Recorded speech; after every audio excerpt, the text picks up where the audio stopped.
A single leaked video clip from Luka Doncic's Slovenia minicamp that surfaced on social media less than 24 hours ago has now generated over 40 million views across every major platform, and the fallout from that clip just triggered what one ESPN analyst called, and I'm quoting him directly here, the most bizarre father-son public confrontation involving an active NBA player and his even more famous father that I have ever witnessed in real time on live television. The topic Bronny James found himself at the center of a viral controversy connected to off-court behavior during the 4-day team bonding trip in Ljubljana, and within hours of the clip going viral, LeBron James posted a genuinely startling response from Philadelphia that appeared to publicly distance himself from his own son's conduct while simultaneously questioning the judgment of everyone else who was present during the incident in question. Stay with me until the end, because this debate ends up covering everything from the appropriate boundaries between parent and professional colleague to whether the Lakers organization has any institutional responsibility for what happens during an unofficial player-organized event that occurred entirely outside the United States.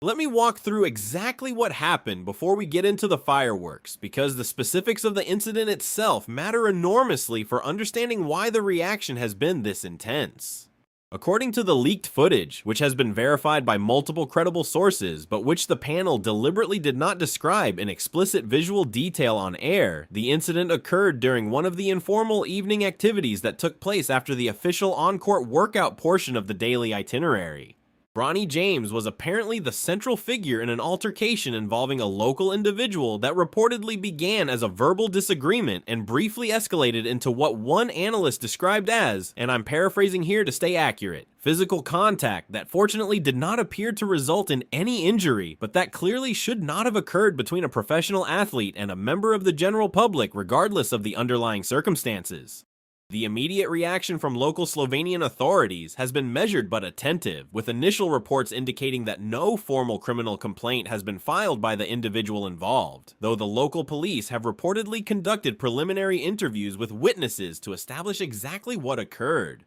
The Lakers organization has issued a brief statement acknowledging awareness of the incident and indicating that they are gathering additional information before making any further public comment, which is essentially the exact language every organization uses when they're clearly buying time to figure out how to respond publicly to a situation they don't yet fully understand internally. Then came LeBron's response from Philadelphia, which was frankly the aspect of this entire situation that I think caught everyone in the studio genuinely off guard. Rather than issuing the standard supportive parental statement that would have been the expected default response, LeBron posted what one analyst described as, and I'm quoting him directly, a statement that read more like a press release from his own personal brand management team than anything resembling actual parental support. Specifically, LeBron indicated that he was disappointed to see the footage, that he expects all professionals in this league to conduct themselves with appropriate awareness of their public visibility at all times, and that the specific circumstances of the incident would need to be more fully understood before any additional comment would be appropriate.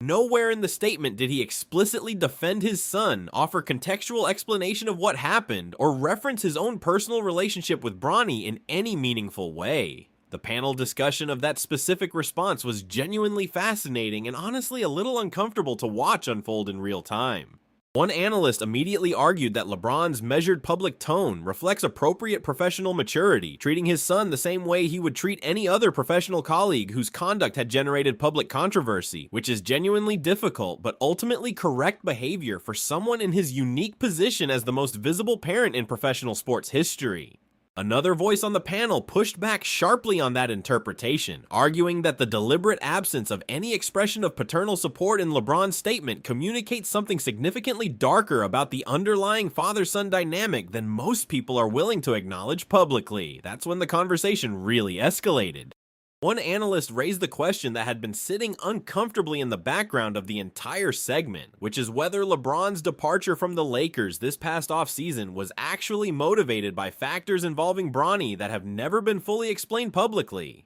The theory, and I want to be clear, this was presented as speculation rather than reporting, is that the internal dynamic between LeBron, Bronny, and the Lakers organization had become significantly more complicated over the past 2 seasons than any of the parties involved were willing to publicly discuss, and that LeBron's decision to sign with Philadelphia rather than remain in Los Angeles was influenced at least partially by a desire to create meaningful physical separation between his own professional career and his son's ongoing development. The immediate rebuttal was that this kind of amateur psychoanalysis has no place in serious basketball analysis, and that projecting family dysfunction onto a professional decision that was almost certainly motivated by more straightforward basketball and financial considerations is exactly the kind of media speculation that responsible commentary should actively resist.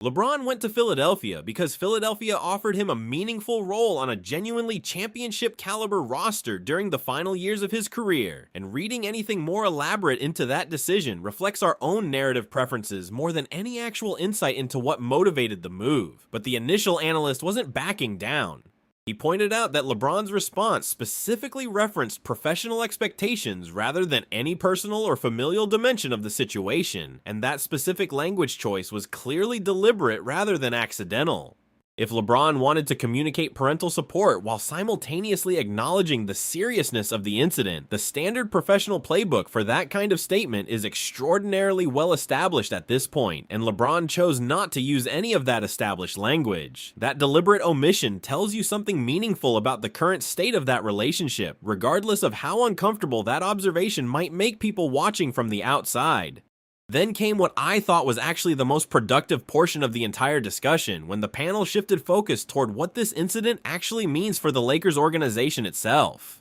According to one analyst, the fundamental problem here is that the Slovenia minicamp was structured as an unofficial player-organized event that occurred entirely outside the framework of formal team activities, which theoretically limits the organization's institutional responsibility for whatever occurred during off-court social hours.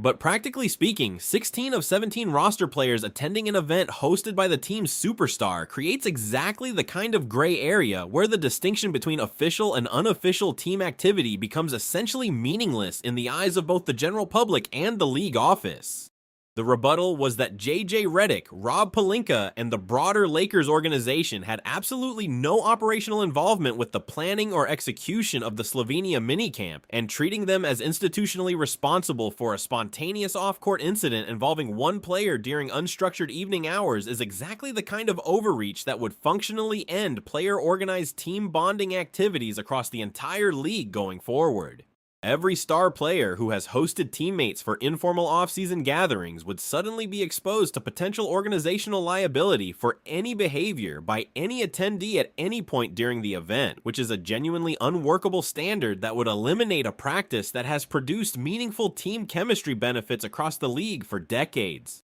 Now, here's my honest take on this entire genuinely uncomfortable situation, because I think there's real substance underneath the sensationalism that both sides of the panel were partially engaging with. First, the specific incident itself, based on what has been publicly verified so far, appears to have been a relatively contained situation that fortunately did not result in serious injury or ongoing legal consequences. Whatever occurred should not have occurred, obviously, but placing this incident in the broader context of professional athletes navigating public social environments internationally, this specific situation appears to be significantly less severe than the initial viral coverage might have suggested. Where things become genuinely more complicated is the LeBron response, and I want to be careful about how I characterize this because I don't want to project narratives onto private family dynamics that I cannot possibly fully understand from the outside. That said, the specific tone and content of LeBron's public statement was noticeably different from what most parents in